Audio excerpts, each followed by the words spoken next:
Ladies and gentlemen, we had earlier issued the same press statement as church leaders, but since now we are gathered here as a combined force of leaders from this region, it is still in order for me to make the same.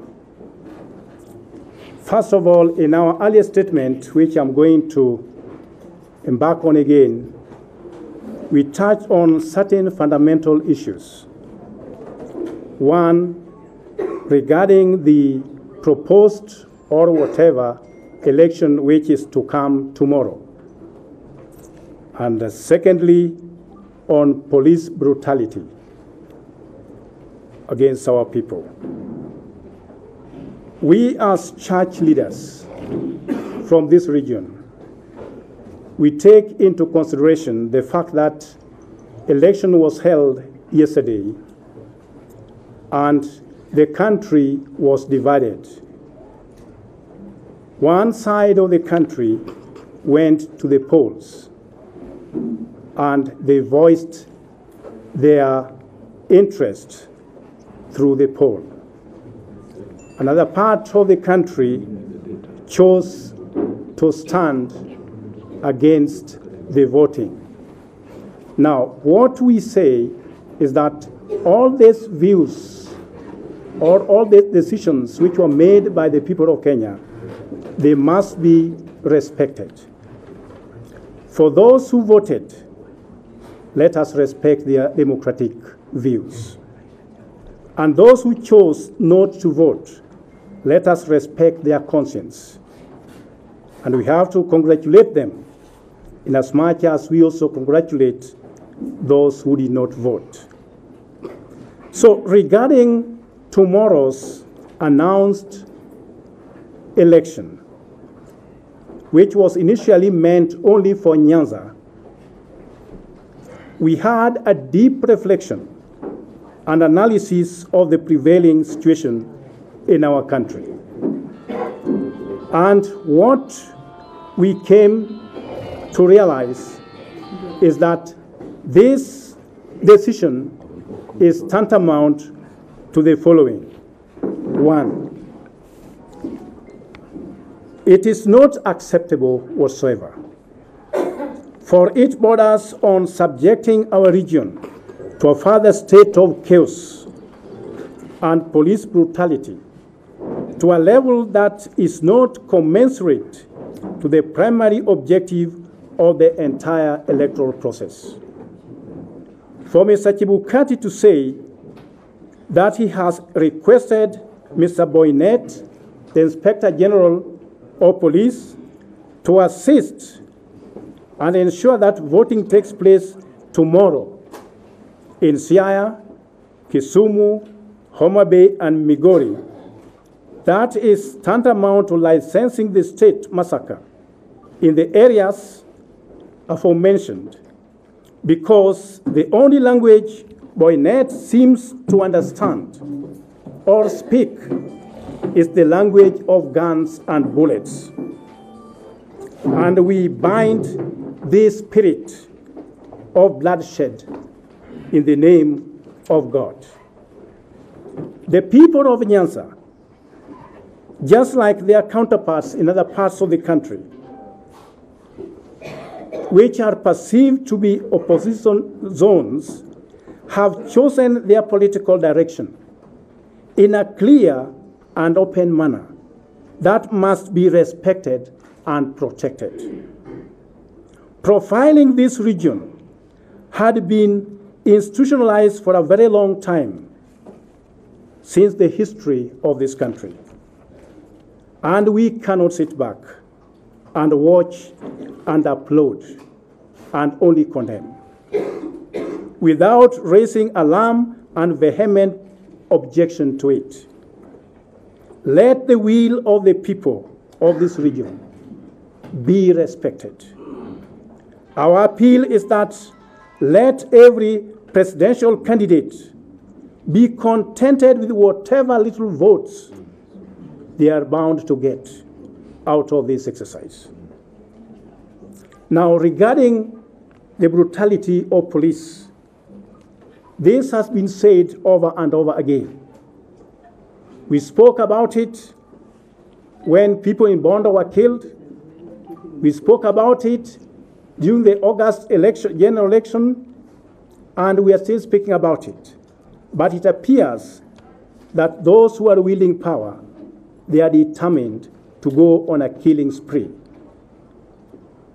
We want to say categorically as church leaders, we don't condone violence, and will never condone it in any other way. But every individual, every single human being has a right to self-defense. And a time may come when our people will have to defend themselves in whichever way possible. I think we also have the means, just like they have the means. But let us explore the path of peace and reconciliation. We want to say this, that the murders that had been taking place in Kisumu must be condemned by any sane leader, irrespective of the zones of comfort they come from, including our fellow church leaders from other regions. Our pain inflicted in the people of Nyanza is equally as bad as pain inflicted anywhere within the country. And we want our colleagues from other regions to stand with us in this and condemn these heinous acts. The protesters are Kenyans, and irrespective of their social status, their lives matter, and is no less important than the life of the children of those who are in power. Life of a street rioter in Kisumu is as important as the life of the son of Dr. Matiang'i or even Uhuru Kenyatta. With due respect, we asked President Uhuru Kenyatta, so long as he is still in power, to respect human life, to respect the sanctity of his own faith, to respect the fact that he called for a national prayer. Prayer was for what? I thought prayer was to do the will of God. So Mr. Boynet and his commanders must respect the rule of law. The rule of law is not only applicable to those who are rioting, but is equally applicable to the police who are wielding the guns. Please, our security forces, our appeal to you is very simple. You are our brothers. You are our sisters. You are our sons and daughters. Respect the life of your colleagues. Don't be thirsty to shed blood. It does not pay. It is criminal, it is immoral, it is sinful, and it is uncivilized. So we ask Matiang'i, Dr. Matiang'i, the acting CS Secretary for Interior, to withdraw the large contingent of paramilitary personnel from Nyanza region totally. And in this case, we are also asking the chairman of the commission for IBC, Mr. Wafula Chebukati, to come forward and take back his ballot boxes to where they belong. The Nyanza region, just like many other parts of the country, especially even from Western Kenya, they have spoken. It's like forcing them into a marriage that does not exist. When you are seducing a lady and the lady says no, respect that. The ladies in this region, they have said no to seduction. So I hope they should be able to respect that. So may God bless you as we pursue a common goal, a common pursuit for justice and stability in our region. God bless you. God bless you. Thank you very much, Lord Bishop. Now, with the permission of the governor, allow me to invite the governor. Yes. Okay, thank you very much. Ladies and gentlemen, I and the clergy and the business community, civil society leaders who are here, fellow professionals in the health sector,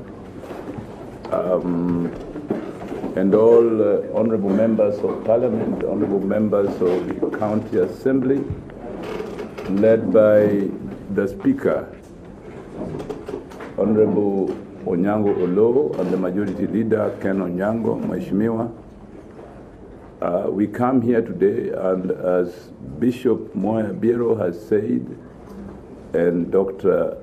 Bishop Kodia has stated in his statement, today is a very grave day in the history of Kenya. It is grave in the sense that we have an election where the population, particularly in this county, in Nyanza's whole and Western Kenya, is supposed to vote freely and fairly, but is being forced to vote. We said as NASA that we don't recognize the 26th of October as an election day, precisely because the conditions that the Supreme Court had laid for an election to be held on the 26th were neither met by the IEBC or by the government itself. I have never seen a free and fair elections where the major players on the side of the government is not the Independent Electoral Commission, but the security forces, both by their numbers, their presence, their visibility, and their eagerness to enforce that an election takes place. This is absolutely abnormal, and it has resulted in an unnecessary loss of life, an unnecessary injury of people. And I'd like to thank Dr. Juliana and her team at the Jaramogi Oginga Odinga Teaching and Referral Hospital, and Dr. Tedo and his team at the county hospital for the wonderful job they have done under very difficult circumstances to respond to this difficult situation. I'd also like to thank the volunteers led by Lois Aguirre and our dear friend Orengo, not Orengo the MP, but Orengo our man here, who have done a wonderful job to ensure that volunteers work and that the ambulances reach the victims. And I was particularly moved yesterday when they led us into Nyalende, Obunga, Manyata, and all these places to rescue people. I also want to like to thank our team from the county government, particularly Balawanga and Patrick Owea, for the work they have done to ensure that the county government keeps pace and provides equipment and facilities to ensure that we rescue our people. Let me now give certain statistics that I think all of you should be aware of what happened yesterday. We had 53 cases of police brutality reported from the city of Kisumu.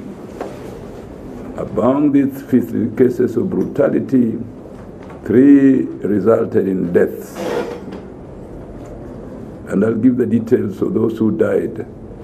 1 university student was killed in Kombewa last night, and the 2 others were killed here in Kisumu. Now, apart from the dead, we had 15 people with gunshot wounds and victims, and according to the hospital, of those 15 people, 4 are still admitted with gunshot wounds, 8 had been treated with gunshot, and 3 were treated and discharged. The 4 who are still being treated for gunshot have bullets lodged in their bodies, and professional advice says that they should not be removed because it's more dangerous to remove them than to leave them there. So these people will live with bullets in their bodies in memory of Chebukati's enforced election. We have other 42 victims, adults, who have been beaten up or molested. Two of those are children or young people under 18. 4 are women, one of whom came to the hospital when we were there yesterday, accosted in our own house in Obunga with a very bad knee injury. 14 males, mostly under the age of 35, form those who have been equally assaulted, either on the roads or in their own houses. Reports indicate that other victims were picked up by the police after being shot, and their whereabouts are still unknown by the health professionals. I will report to you that yesterday, when Mheshimiwa Rosa Buyu and myself and others were going to Nyalenda in the evening, we passed near Nakumatt as we went to Nyalenda to go and help there. And when we came back, we found a young man on the road. We thought he was killed, but apparently he had been beaten so badly that we brought him here to the hospital. Fortunately, 2 hours later, Dr. Juliana told us that he had gained conscience, and we hope that he's doing better today. But he was so thoroughly beaten that when we picked him up, we thought he had died. He was beaten between the time we passed the police there, went to Obunga and came back. And the police dropped his body on the road and left. We were actually the good Samaritans to this young man. In the meantime, I'd like to give you a briefing on some of the initiatives that the hospital has taken. We had a team of 20 volunteers who worked with the ambulance rescue team yesterday, headed by our dear friend, Mr. Orengo. Where's Orengo? He's an enigma, eh? Okay. He must be doing a rescue work somewhere.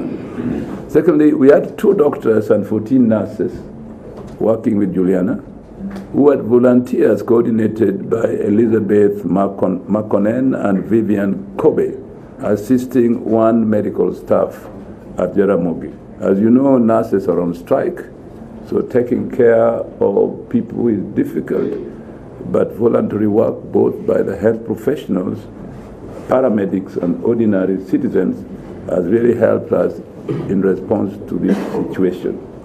We are going to erect 2 tents here and 1 at the county hospital near Kenyatta Sports Ground.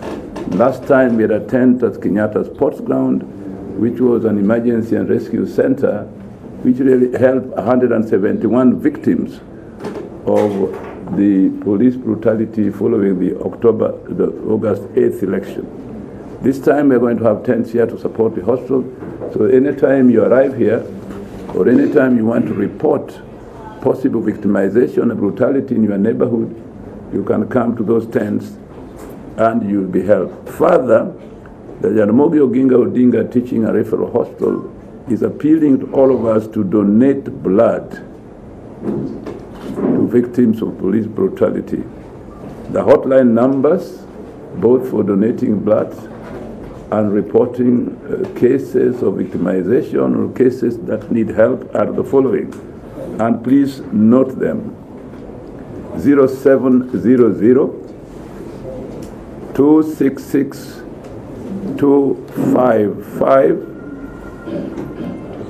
0700 266 922. I hear somebody doing it so well down there. 0786 266 255. At the tents, these numbers will be put boldly on the tent so that anybody who comes and who wants to pass the information to others can easily pick it up and send it. We'll also request the vernacular radio stations in Kisumu, Radio Namlolwe, Dala Radio and Sky FM, and the other English channel, Urban Radio, to repeat these numbers to the public and to appeal to the public to donate blood to the Jaramogi Oginga Odinga Teaching Referral Hospital here. Now we invite everybody who is here to donate blood today. That would really be welcome to the hospital if we can respond to that.